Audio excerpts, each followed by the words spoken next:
recorded. Good afternoon, ladies and gentlemen. I'm Vandana, the moderator for this conference. Welcome to the Indus Towers Limited third quarter ended December 31st, 2023 earnings call. For the duration of the presentation, all participants' lines will be in the listen-only mode. After the presentation, the question and answer session will be conducted for all the participants on this call. In case of a natural disaster, the conference call will be terminated post an announcement. Present with us on the call today is the senior leadership team of Indus Towers. Before I hand over the call, I must remind you that the overview and discussions today may include certain forward-looking statements that must be viewed in conjunction with the risks that we face. I now hand over the call to our first speaker of the day, Mr. Prachur Shah. Thank you, and over to you, Mr. Shah. Thank you, Vandana, and a very warm welcome to all participants. Joining me today are my colleagues, Mr. Vikas Poddar, CFO, Mr. Tejinder Kalra, COO, and Mr. Dheeraj Agarwal, Head Investor Relations on the call. I am pleased to present our business performance for the quarter ended December 31, 2023. This month marks the completion of my first year at Indus, and I am truly honored to be a part of a great organization and contribute to its commitment towards putting India first. Coming to the quarter, in line with the trajectory of the previous few quarters, we are proud to have delivered the highest ever tower additions in our history. This momentum continues to be underpinned by strong demand from one of our major customers, especially in rural areas. Another update is that the collection from one of our major customers slightly improved in Q3 with some collection against the past overdue.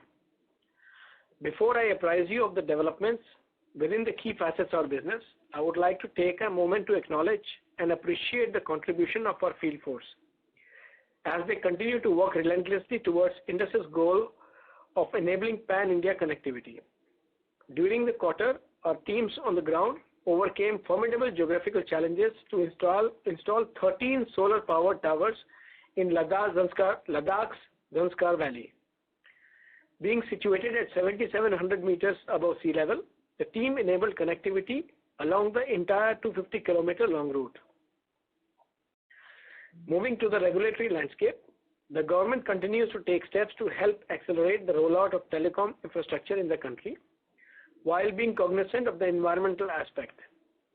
During the quarter, the landmark telecommunications bill was passed in Parliament, and we are optimistic that its progressive provisions will help maintain a robust telecom network. The recognition of telecom infrastructure as critical telecom infrastructure ensures network security with punitive consequences for damage, which is a commendable aspect. Additionally, we remain hopeful that this bill will play an important role in eliminating the burden of multiple levies, taxes, right-of-way challenges, while ensuring uniformity across the diverse landscape of India and promoting ease of doing business. After the Green Open Access policy was notified in the September quarter by the Ministry of Power, the same has been adopted by Karnataka, Madhya Pradesh, Maharashtra, Punjab, and Uttarakhand. Additionally, the composite billing scheme for multiple power connections, which was introduced a couple of quarters back, has been adopted in Madhya Pradesh and select discoms of Rajasthan and Uttar Pradesh, amongst others. Moving on to 5G, rollouts by the top two operators continue to proceed at an accelerated pace, with 5G services now available to customers located across the country. The industry-wide total number of 5G-based transceiver stations, or BTS, deployed stands at almost 400,000, with more than 7,000 BTS being deployed per week in November. Therefore, we continue to see good traction in our loading revenues. We expect the 5G loading revenues to be gradually supplemented by a demand for new sites once a certain penetration level is achieved to aid the network decongestion. Given our expertise in the passive infrastructure space, we believe that we are well placed to capitalize on these opportunities. The swift deployment of 5G infrastructure is expected to be complemented by a rapid uptake of 5G by the end consumer as well. As per statistics mentioned in the Ericsson Mobility Report, as per the report, the 5G subscriptions are expected to reach 860 million in India and over 5.3 billion globally by 2029. During the September quarter, global 5G subscriptions grew by 163 million compared to the 110 million additions in the corresponding quarter of the previous year and have touched 1.4 billion. The rapid uptake of 5G in conjunction with the ongoing migration of users from 2G to 4G is providing a boost to data consumption within the country. For the top 3 operators, the total data consumption grew by 23% year-on-year in the September quarter, and the average data consumed per user per month grew by 14% year-on-year to 23.6 gigabytes in the same period. The robust data consumption story coupled with the swift uptake of 5G is expected to spur the demand for passive infrastructure, and we remain well positioned to address this demand. In terms of the operational performance for Q3, we are excited to have recorded the highest ever tower additions in our history, as I alluded to earlier. Please note that during Q3 FY24, we increased our macro tower and co-location additions more than 5 times compared to our additions in Q3 FY23. We managed to add 7,563 macro towers and 7,217 corresponding co-locations, underpinned by robust demand from one of our major customers, coupled with our efforts towards significantly increasing our share in the business of this customer. Total macro towers and co-locations at the end of Q3 stood at 211,775 and 360,679, respectively, each growing by 11.8% and 6.3% on year-on-year basis. Our industry-leading tenancy ratio stands at 1.70. Co-location addition on our linear tower was the highest in the 4 quarters, as 1,351 in Q3, and the overall base increased to 9,994 co-locations.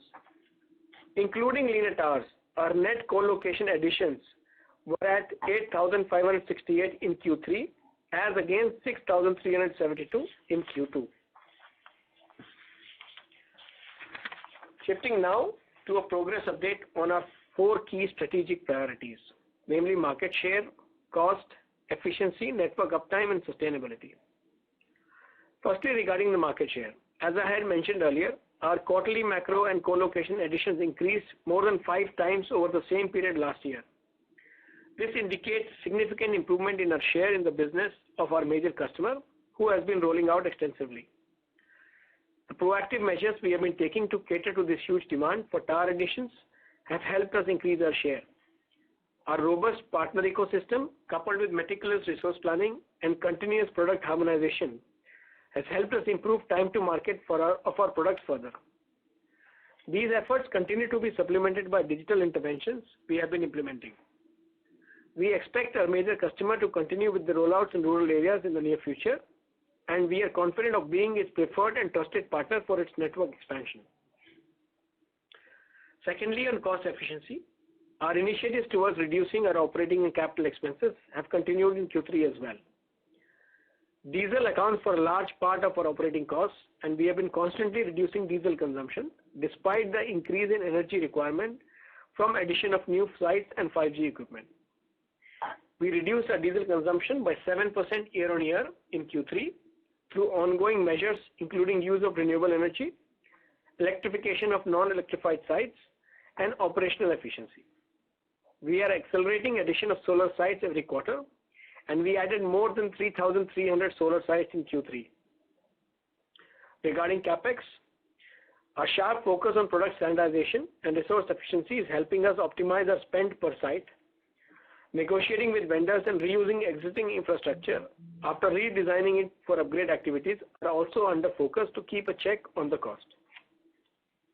Thirdly, on network uptime, which is an important aspect for the customer, we managed to deliver a higher uptime of 99.97% despite challenging weather conditions, including cyclones and heavy rains in the areas of Tamil Nadu, Andhra Pradesh, and West Bengal. The determination of our field forces, coupled with a robust response framework for adversity, go a long way towards delivering such performance. Moving on to ESG, which is a key focus area for the company, we are pleased to see that we continue to make steady progress within each dimension of ESG. With regards to the environmental aspect, Our initiatives towards reducing our GHG emissions continue to bear fruit. We have been increasingly using cleaner sources of energy to power our sites. We have significantly increased our solar sites to 6,665 from 1,496 at the beginning of the year. As I mentioned earlier, the continuous reduction in diesel consumption is helping us reduce our emissions. We are also taking steps to promote use of eco-friendly solutions in our transportation activities and employee travel. On the social front, our resolute approach towards improving gender diversity is yielding impressive results. It has increased to 11.3% from 6.3% at the beginning of the year. Our focused hiring programs across levels and collocations, policy interventions, and a conducive and inclusive working environment are helping us attract and retain female employees. Ensuring the health and safety of our employees and partners remains at forefront of our thinking, and to this end, we launched an electrical and road safety campaign during the quarter to create awareness for safe practices among our field force. We've also been providing ESG training to our workforce, including partners, to inculcate a behavioral change among our people. I would now request Vikas to take you through our financial performance for the quarter ended December 31, 2023, and I look forward to your questions. Over to you, Vikas. Thank you. Thank you, Prachur, and good afternoon, everyone. I'm pleased to share with you all the financial results for the quarter ended 31st December 2023. I'll briefly touch upon our operational performance before moving to financials. Strong addition of 8,568 co-locations, including those on linear towers, have really helped the overall financial performance of the company. Coming to the financial performance for quarter 3 FY24, total revenues increased by 6.4% year-on-year to rupees 72 billion, wherein the core revenues from rental grew by 7.3% year-on-year to rupees 44.8 billion. On a quarter-on-quarter basis, our reported gross revenue and core revenue from rentals were up by 0.9% and 3.2% respectively.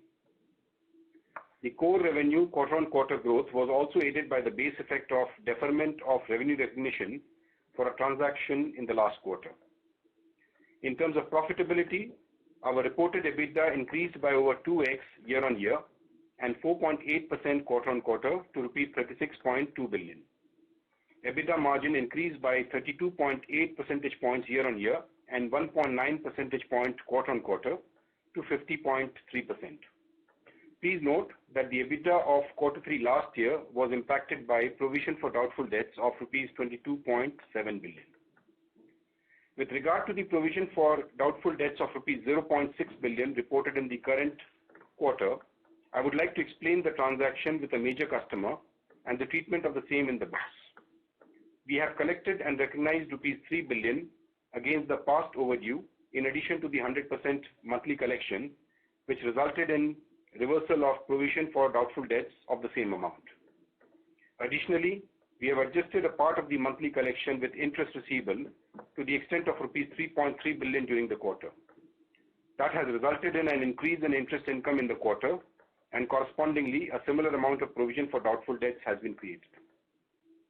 The reported provision for doubtful debts in the books hence reflects the net effect of the additional provision created and the reversal of rupees 3 billion. Normalized for provision for a major customer, EBITDA grew by 5.3% year-on-year and 2.4% quarter-on-quarter. Energy margins were at negative 2.7% in quarter 3 FY24 against negative 1.2% in quarter 3 last year and negative 2.1% in quarter 2 of FY24. Given the nature of our energy business, we work on reconciliation with our customers.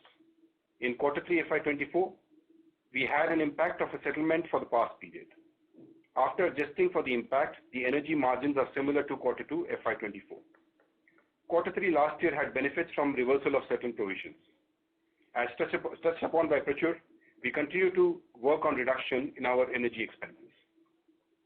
Our reported profit after tax grew by 19% quarter-on-quarter to rupees 50.4 billion as against a loss of rupees 7.1 billion in the corresponding quarter of the previous year. Quarter 3 FY23 PAT was impacted by the substantial provision for doubtful debts and an exceptional item relating to impairment of revenue equalization asset. Please note that with regards to pending matters on entry tax before the courts, we have reassessed our contingent liabilities, and based on the reviews emanating from various judicial bodies, we have provided for them in Q3 FY24. Accordingly, there's an increase of rupees 1.3 billion in depreciation and rupees 0.5 billion in interest cost.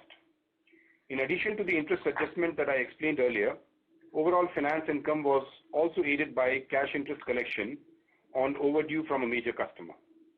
After normalizing for the one-off impacts of provision for doubtful debts, entry tax, and impairment of revenue equalization asset, our profit after tax increased by 4.6% year-on-year and 15.8% quarter-on-quarter. The reported pre-tax return on capital employed and post-tax return on equity for the rolling 12 months were at 19.2% and 24.8% respectively. In terms of the cash flows, free cash flow for the quarter was at rupees 8.7 billion, despite capex remaining elevated at rupees 26.5 billion. As I had stated in the last earnings call, subsequent collection of delayed payment for Q2 from a major customer aided the free cash flow in this quarter. The capex continues to be high on account of strong tower additions by one of our major customers. We believe that these investments will aid business growth and help us generate long-term value for the shareholders. Our trade receivables decreased by rupees 1.7 billion due to higher collections from one of our major customers. The full impact of the higher collection is not reflecting due to some timing differences, as rupees 3 billion was collected in January. With regard to the past overdue, we remain in constant discussions with the customer for clearance of the same. To sum it up, we are pleased to have delivered a robust operational and financial performance during the quarter. In addition to the business growth, the financial performance was also aided by unwinding of the past dues. The strong operational performance was underpinned by an accelerated rollout by one of our major customers in rural areas. We expect its network expansion and 5G rollouts to continue to support our business growth in near future. I would now request the moderator to open the floor for questions and answers, please. Thank you very much, sir. We will now begin the question and answer interactive session for all the participants who are connected to the audio conference service from Airtel. Due to time constraints, we would request if you could limit the number of questions to 2 to enable more participation. Hence, management will take only 2 questions per participant to ensure maximum participation. Participants who wish to ask questions may please press star 1 on their touchtone enabled telephone keypad. On pressing star 1, participants will get a chance to present their question on a first-in-line basis. To ask a question, participant may please press star 1 now.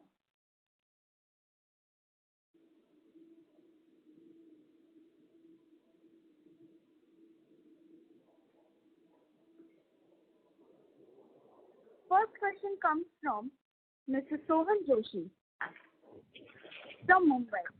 Mr. Joshi, you may ask your question now. Am I audible? Yes, Mr. Joshi, you are audible. Yeah. I want to ask, what is the status of our tower fiberization? Have we achieved 100% coverage on tower fiberization? So, Mr. Joshi, the tower fiberization, of course, is being done by the operators. As of now, as per the data available from various sources, typically the Indian tower fiberization for most of the customers is in the vicinity of about 30 to 35%. So there's still a long way to go for tower fiberization, barring some one of the operators which has recently, last few years, launched the services. The fiberization is at a little higher level, but overall, there's still quite a gap.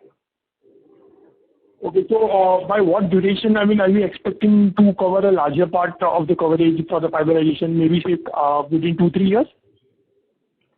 See, I would not like to hazard a guess on this because this is something which is being driven by the operators, but all we know is that in the advanced markets where 5G has scaled up pretty much, fiberization eventually needs to go to about anywhere between 80 to 90% for good end user experience. So I'm sure the operators are going to be covering the journey quite fast if they have to give a good experience. Okay. My second question is, if we closely look at the subscribers data released by TRI each month, there has been a greater addition by Geo each month. So are we witnessing demand of more sites from Geo, or is the growth mainly coming from Airtel side only? I think this information, we will have limited input to this. I think it's probably best answered by the operators themselves. We don't have any inputs on this matter per se. Okay, sir. Thanks a lot. And just one last question, if I ask, if it's possible to take one more question. Sure, go ahead. Once the demand starts to lower its pace, are we looking at a broader digital spaces like data centers, especially on the enterprise IT side? Since the demand for the enterprise 5G will be more on enterprise IT. Are we then looking for it? Maybe a couple of quarters later.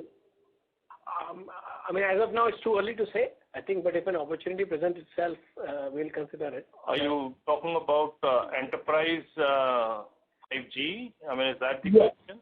Yeah. Are you looking at a broader digital space once the demand for the additional sites starts to lower its pace, like say data centers and everything, something like?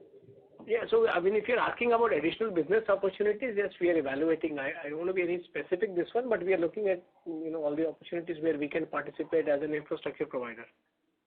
And as we'll come and let you know. Okay. Thanks a lot. That's it from my end. Thank you very much, Mr. Joshi. The next question comes from Mr. Arun Prasad from Indus Park, Chennai. Mr. Prasad, you may ask your question now. Good afternoon. Thanks for the opportunity. I have a couple of questions. First on the receivables. Just want to understand if the operator is paying the one with the overdue. If he is paying during this quarter, will it be first counted towards past pending payments and hence the provisions is reversed, or will be counted towards the current invoice? How do we do that? Well, as far as the settlement is concerned, the payments are basically first accounted towards the old invoices. So it basically pretty much largely moves on a FIFO basis. Okay. Understood. So which means a large part of the reversal on the provisions is because of this accounting type. So whatever they are supposed to pay this quarter or this period, it is still not crossing certain threshold limit. It is still counted as a good receivable, right? Yeah, so the way we provide is anything which is overdue more than the credit period that's agreed in the MSA is, as per our current ECL policy, is provided in the books. So if there is any reduction in the receivables because of better collections, then that really results in or leads to unwinding of the provisions. Understood. So if I look at the last couple of years, so far we have, I think, provision close to 5,000 crores even after reversing of this. So at this point of time, what is the kind of levers we have to collect this apart from, restricting the access to the operator? Do we have any other levers at this point of time? No, I don't think. We are currently working with our customer to see how we can unwind quickly, and we've seen some progress now. I think the idea is to see how we can sustain that and unwind the dues. I don't want to talk anything specifically about any levers per se, but I think that we are working with our customers to make sure that we continuously get paid for what we are doing today and unwinding of the past dues. And then secondly, on the loading revenue, because 5G is currently most operators are rolling out the 5G. But oddly, this is not reflecting in our sharing revenue data, either on a per operator basis or per tower basis. This loading revenue is still not reflecting. Is it very insignificant? Because few quarters before when we asked this question, you said that it will take some time to reflect, but it is still not reflecting in this. What we are missing? Can you just guide us? Yeah, so Arun, I think the revenue that we report is a sum total of various elements, right? So there is also the upside coming from the loading. There is upside in terms of the rollouts that we are doing, but at the same time, there are a few downsides because if you remember, in the same quarter last year, we had basically taken an accounting position with regard to the lease accounting or the straight lining of lease rentals with regard to one of our customers. So we have not recognized those long-term revenues based on the Indus lease accounting, which obviously is basically a bit of a drag on the revenue line. Apart from that, we also have been renewing the towers and the tenancies with our customers with some discounts. So there is also that sort of drag on the revenue line. So basically there are growths and there are, I'm assuming you're talking at a per tenancy level, there are upsides and downsides both, and they are sort of offsetting each other. Given this so many variables, can you give a little bit more disclosure on this front going forward? What we should be assuming as a upside from the loading revenue, or this downside will also continue in the upcoming quarters? Well, like we had disclosed in the past, I think the upside from the loading revenue is broadly in the range of 5 to 10%, depending on how much load is there on account of 5G on each site. So anywhere between 5 to 10% is the sort of upside that we are seeing on account of 5G loading. But on the downsides that you spoke about, that means some of these downsides will also offset this upside going forward? Yeah, so there is, we had basically made some disclosures with regard to the renewals that was almost a year back. So that continues, and as and when more portfolio is coming up for renewal, although bulk of the renewal was done in FY23, there is some bit which is happening every year. So to that extent, the same sort of renewal discount is reflected in the numbers. So what part of the portfolio is still not yet renewed? Assuming that will renew at the lower rates. So what part of that is still to renew? Well, I think back in FY23, we had renewed almost 1/3 of our portfolio, and thereafter we didn't have any major bulk renewal in the subsequent periods. But I would say probably anywhere between 50 to 60% portfolio will be coming up for renewal in the forthcoming years. Understood.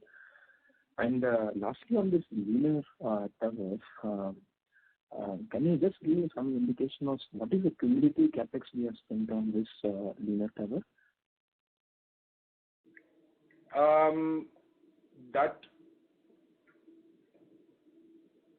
So I think we will have to really take it offline, Arun. We will basically need to compute that separately because I don't have that number readily at hand. Okay, no issues. What I'm trying to understand is that from the operator's perspective, is a small cell more advantage as compared to linear tower? And from a tower company, that is from our perspective, which is more beneficial? Obviously, we'll be working on ROC, but from an operator perspective, how it differs. So that's what we are trying to understand. So we see the operators, depending upon their network needs and their network plan, will decide, whether a small cell will fit the need or whether a linear site will fit the bill, because both of them have different coverage characteristics and load taking capacities. So depending upon the network plan of the operator, they clearly decide. I don't think each is replaceable by the other. It's more from a network demand perspective as a solution fitment that will go in there. So I don't think the operators are also blindly trying to put in small cells or the lean sites because they are more cost efficient. Okay. And our numbers doesn't include we don't have small cell portfolio, right? No, again, first of all, the structure that we provide is given loading capacity that the operator has asked us, In some cases, the operators may be putting up high-powered small cells or the higher, high power BTSs. It's again, as I said, the type of the structure is what we provide to them. What they are putting on top there into those sites is depending upon their network requirement. Understood. And we only spoke about the lean tower co-locations. Is the tenancy ratio very different from the macro tower, our macro tenancy ratio, or is it more towards one in the linear portfolio? Well, the lean tower currently is more towards a single tenancy, and they are, like we had explained in the past also, they are modular structures. So as and when the second tenant comes with a very small probably investment, we'll be able to enable the second tenancy also. Understood. And this is geographically spread, or is it more concentrated in urban areas now? It's geographically spread around. Okay. Thanks. Thank you very much. All the best. Thank you very much, Mr. Prasad. Participants who wish to ask questions may please press star 1 on their touchtone enabled telephone keypad. The next question comes from Mr. Sanjesh Jain from ICICI Securities, Mumbai. Mr. Jain, you may ask your question now. Good afternoon. Thanks for taking my questions. First, again, on the linear towers, we have seen that a lot of regional players have become quite aggressive in the linear towers. And my discussion with them, they suggest that they are more agile. They can put up the tower and deliver it in a much lower lead time than the established players. How do we want to protect our market share in the linear towers market where a lot of regional players are cropping up who know the geography better, who can deliver the structure faster? How are we placed in that market? Sanjesh, thanks for the question. I think linear towers, when the portfolio started, we probably started a little bit slower. But we have caught up. I think both our commercial offering and execution ability is as competitive as anybody else. And I think we have ramped up our TSP, third-party infrastructure as well to support that. So in all the markets that we are quite competitive, and as you can see from our results, we've been increasing our linear portfolio year on year, and we are equally present geographically for them. And at the end of the day, one of the things that we offer is the better uptime to the customers, which is a differentiation that the customers have started seeing. So I believe we will remain competitive, agile, and will continue to grab the market share even in the linear portfolio. I thought in the linear portfolio, power is a less of a problem because we are talking of more like an urban infrastructure. And I don't think these towers comes with a power solution. Will uptime really be a differentiation there? I think it's a combination of things. As I said, if you are commercially competitive, if you are able to deliver on time and you can provide an uptime, I think that's the best solution that a customer can get. Fair enough.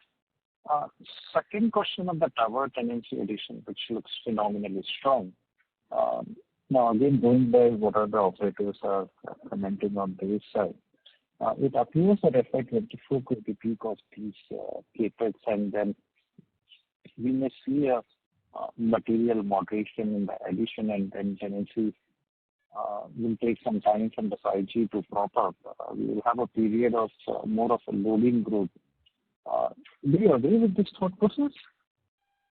Sanjesh, I don't want to forecast on behalf of anybody else. I think what we are looking at is we currently have an order book that we are executing. I think we expect the order book to remain strong for the coming quarters, and if there is any moderation, we'll deal accordingly. But as of now, for the next 2 to 3 quarters, I have not seen a reduction in the order book. So we'll address that if there is any change or reduction from the operators accordingly. That's good. Just on the growth side, the growth in the rental revenue is almost 7% plus, while in the EBITDA it's 5%. Is that the more single tenancy towers is moderating the growth on the revenue side versus the on the EBITDA side versus the revenue growth, what we are seeing? So I think, of course, I mean, tenancy ratio is certainly has an impact on the profitability, Sanjesh. So, of course, I mean, if there is higher tenancy ratio, then that will, given that we have a very high operating leverage, that would certainly boost the EBITDA. But I think talking specifically about this period, I think, apart from the revenue flowing into EBITDA, there are other factors. So there is basically the provision for doubtful debts that we create, which also has a bearing on the EBITDA. And then there are some seasonality related things. So for example, quarter 3 has a certain impact from higher rates and taxes, which we recognize on cash basis as and when we get those property and municipal tax bills and so on. So otherwise, I think if you look at the underlying performance, I mean, both revenue and profitability are pretty much in tandem. Got it. And this last question on the reinvestment margin, which continues to remain negative. We have said this earlier also that we are making efforts towards reducing these losses. Do you see this materially reducing in FY25? Or do you think it will take more time than that? So maybe I'll just give some color, first of all, on the operational side. As you heard Prachur saying, I think there's a lot of focus, Sanjesh, on reducing the diesel consumption. In this year, we have already achieved a pretty sizable, efficiency as far as our diesel costs are concerned. Now, when it comes to energy margin, in a pass-through regime, we basically have a lot of these reconciliation issues with our customers because of several factors. Sometimes there are basically higher costs related to weather disturbances. There are sometimes timing differences in the electricity bills and so on. So we do see these fluctuations impacting our quarterly energy performance. And hence, when it comes to energy margin, I think it's better to really look at the longer period. I think going forward, all the efforts that we are putting in terms of driving efficiency and lower energy cost will eventually start reflecting in our energy P&L also at some stage. So we are currently working on it, and hopefully at some point, they will translate into better energy P&L. Got it. Thanks, Prachur. Thanks, Vikas, for all those answers and best of luck for coming quarters. Thank you very much, Mr. Jain. The next question comes from Mr. Pradyuman Chaudhary from JM Financial, Mumbai. Mr. Chaudhary, you may ask your question now. Yeah, hi. So more on the dividend side, how should we really understand, like now the payments have been regular from your customer. So should we expect a good regular dividend payout, or would it also depend on the future outlook for the customer? So, Pradyuman, I think we have clarified this on the earlier calls also. I think our dividend policy, if you look at the policy, it is linked to the free cash flow of the company at the end of the financial year. Now, within our free cash flow, because of the elevated capex cash flows that we are seeing, which is in a way good for the business because we are also then generating long-term revenues, long-term cash flows and value for the company.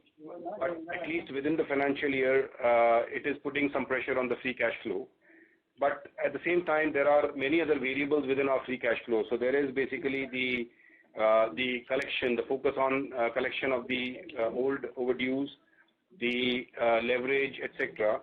So, at the end of the year, we will take stock of all these things and we'll see where we land on the free cash flow. And we will evaluate the possibility of dividend together with our board members and come up with a decision around that time. So, as of now, I think suffice to say that the policy is intact. There's no change in our policy.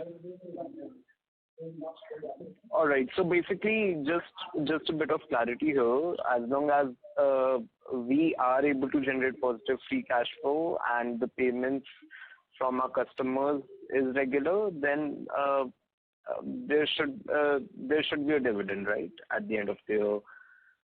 I think we'll come back to you. It would not be. Yeah, but that's the policy, Pradyuman. That's the policy. Yes. Yeah, that's the policy. All right. Thank you. Thank you very much, Mr. Chaudhary. Participants who wish to ask questions may please press star 1 on their touchtone enabled telephone keypad. The next question comes from Mr. Nikhil Pradeep Deshpande from Axis Bank, Mumbai. Mr. Deshpande, you may ask your question now. Yeah, good afternoon, sir. We have taken a provision of 649 million during the quarter on bad debts. So this is a net provision or is this a new provision? Well, this is a new provision, Nikhil. So we have reported the additional provision on the basis of basically whatever has been received.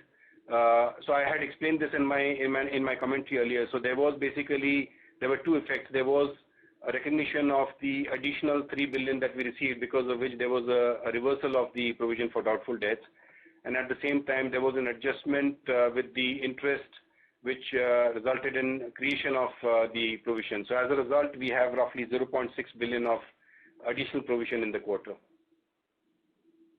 So what will be the reversal? Can you quantify that?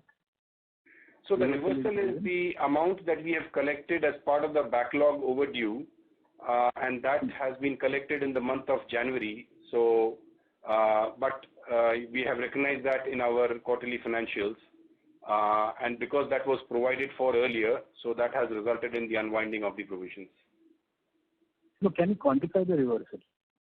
I had said that it's 3 billion, 300 crores. 300 crores, okay. So currently, what is the and in the finance income, which is 5 billion, what portion would be due to the payment of backlogs, and what would be the a normal financial income? Well, the interest income largely represents the interest that we have collected on the delayed payments by the customers. So broadly, our interest accounting is on receipt basis or collection basis. So we keep billing. If there are any delays in the payments, we keep billing to our customers as per our MSA, and as and when we collect those interests, we recognize them. So I mean, most of these interest, of course, then pertains to the backlog itself, because that is where the interest billing is getting generated.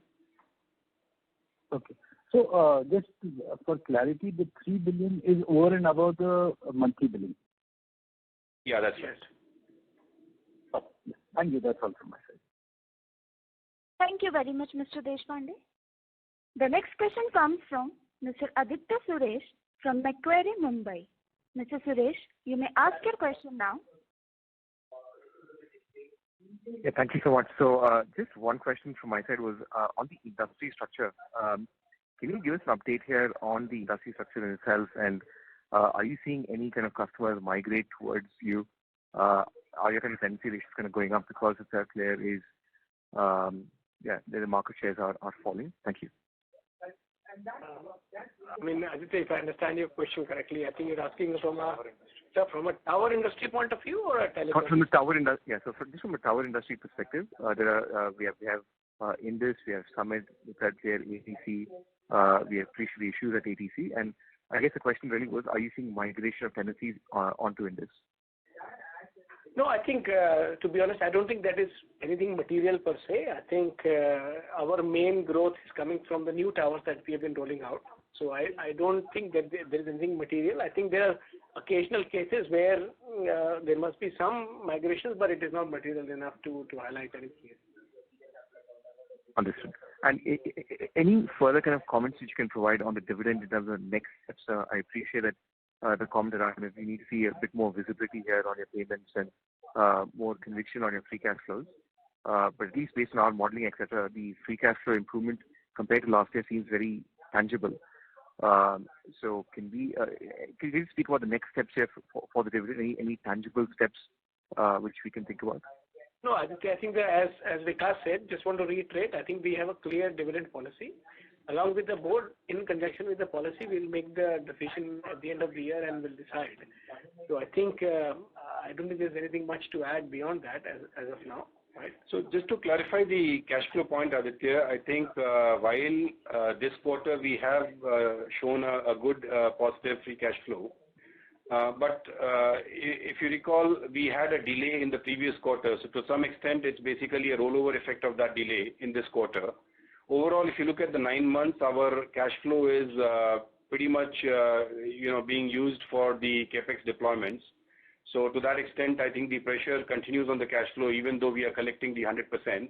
Well, coming to the dividend point, as we also explained earlier, I think it's largely linked to where we land at the end of the year, and we are sort of working on the backlog. We are working on various other things, so we'll see where it lands at the end of the year.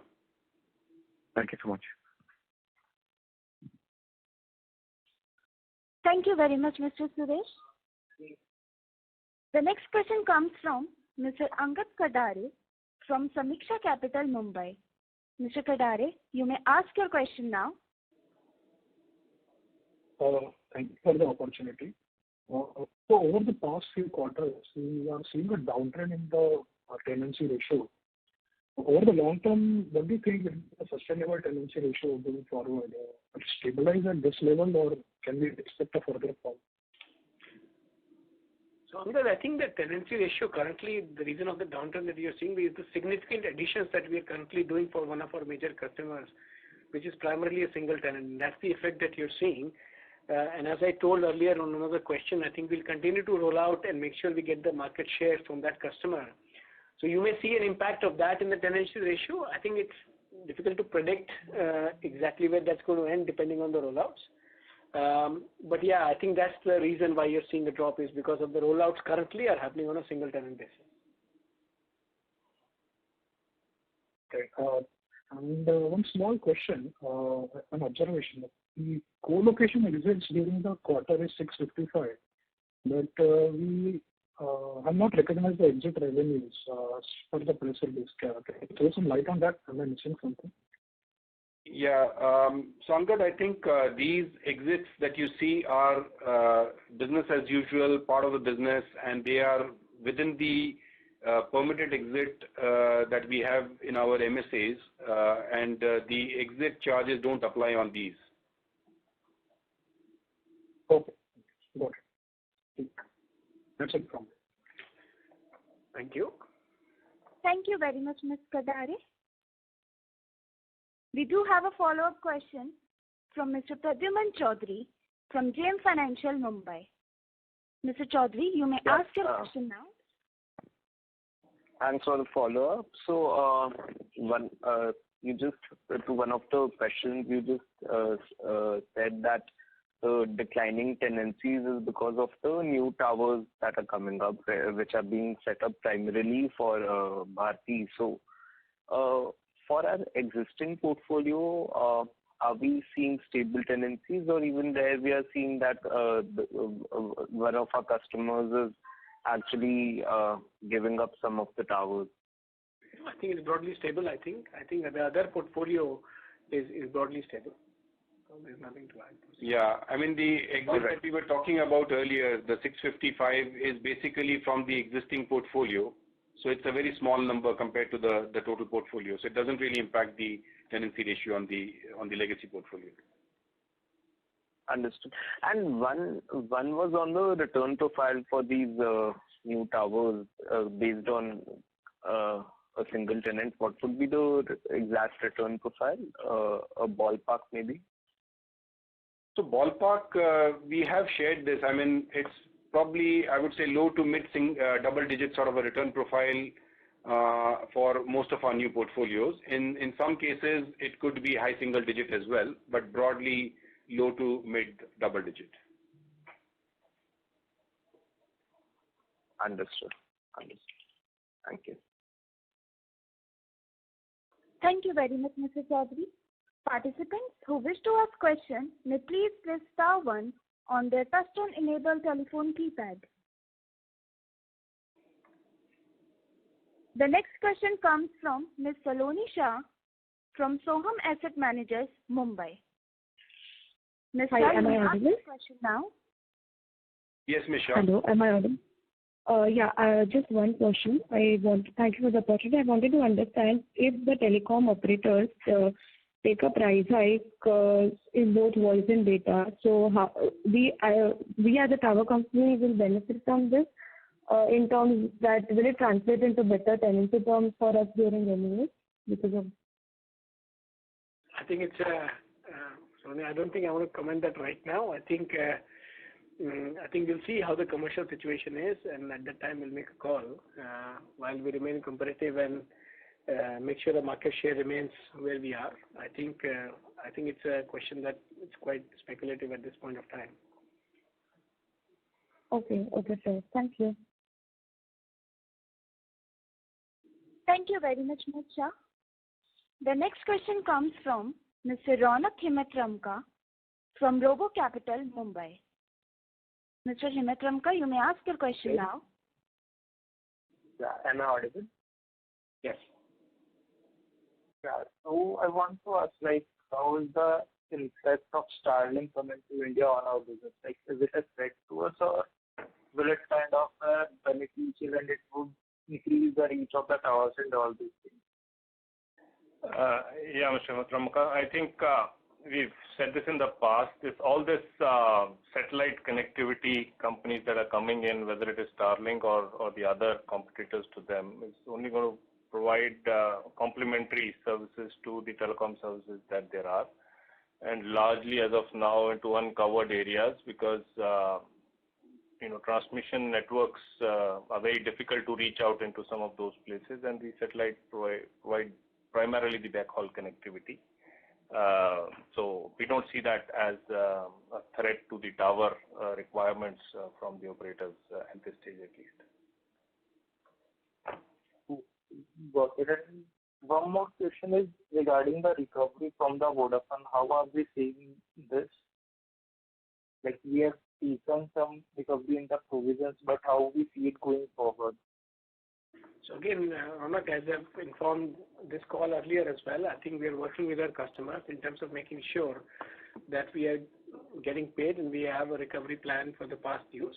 So I think that's the basis of our engagement with our customers, and we'll see how things go forward. But I think a payment of 100% and whatever we can recover is the plan that we are currently working on.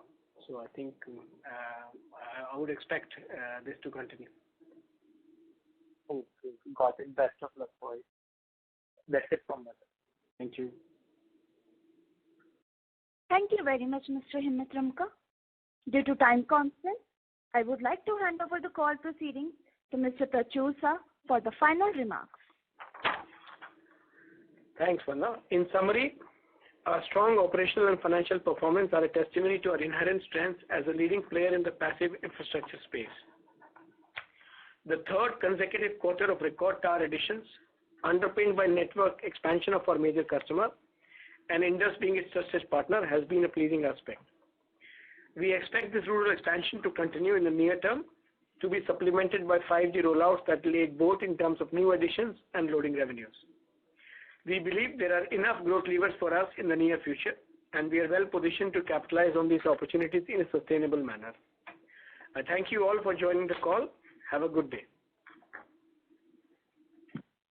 Ladies and gentlemen, this concludes the conference call. You may now disconnect your lines. Thank you for connecting to audio conference service from Airtel, and have a pleasant evening.